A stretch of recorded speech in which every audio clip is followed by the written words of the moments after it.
Hey everybody, this is Doug with B&H.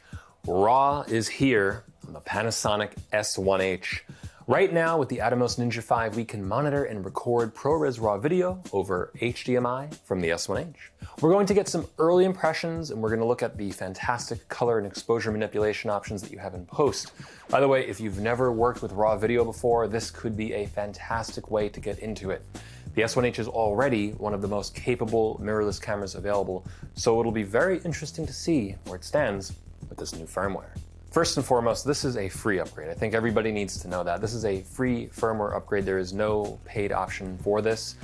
It gives you a full frame 35mm readout. That's the full sensor at 5.9K, up to 30 FPS. That's the high-end spec. Right below that, you have a Super 35 readout at 4K in a 17:9 ratio, up to 60 FPS. That's right. Now, just a little note about that before we move on. The 4K option with this is actually, believe it or not, a little bit over DCI 4K in terms of resolution, but it does match the ratio.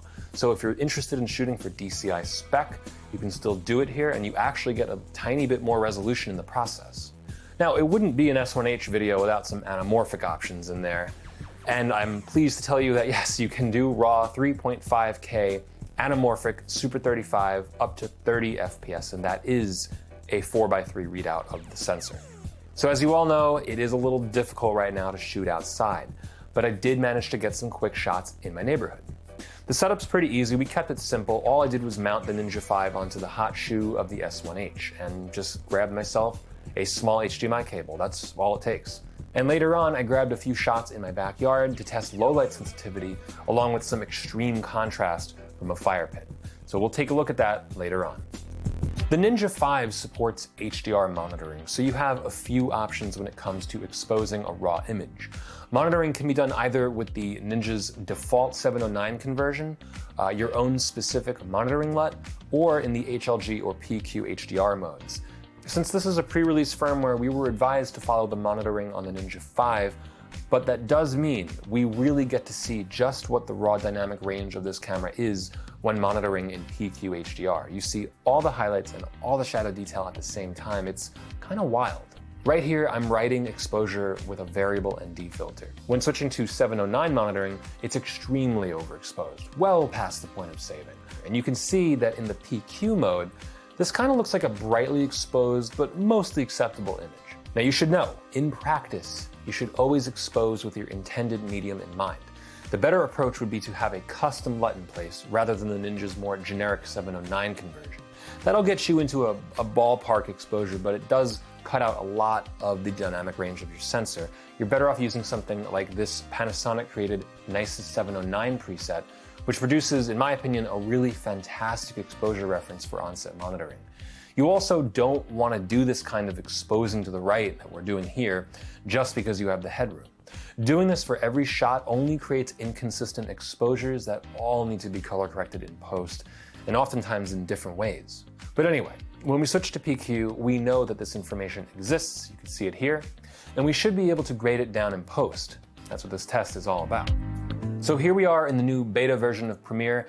ProRes RAW, I gotta say, does live up to its name in terms of performance. Without any thought, Premiere just jogs through the footage pretty quickly, and this is not a high-end computer.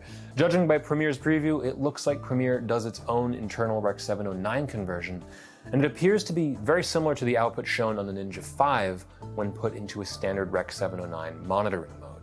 So at first glance, this looks way overexposed.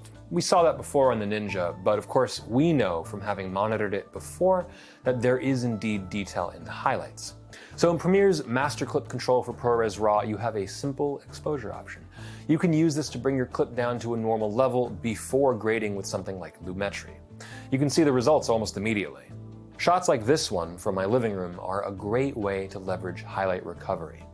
You can simultaneously lift shadows and bring down much of the overexposure in the windows. That's not to say you should rely on something like this, or forego proper lighting especially, but this does give you a lot more flexibility with exposing your image. Now, on the other end of the spectrum, we have low light sensitivity. The S1H has a dual native ISO, the upper range being 4000, so we've engaged the higher ISO for this test in my backyard. However, I also wanted to push the sensor a lot by making this a very high contrast shot.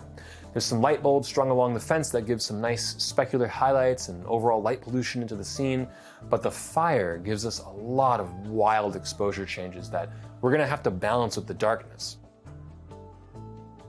RAW from the Panasonic S1H is awesome. There are only a few cameras at this price point that shoot RAW, but this is the only full-frame mirrorless camera that outputs up to 4K 60p, supports anamorphic 4:3 readout, and has more of the professional monitoring and LUT features we've come to expect in Panasonic's lineup. I said it earlier, but now with this new firmware, it really needs to be repeated. The S1H is one of the most capable cameras at its price point. As one might expect, ProRes RAW is enormous. A 1TB card can fit about 48 minutes as reported by the Ninja V, so do your research before getting into a RAW workflow.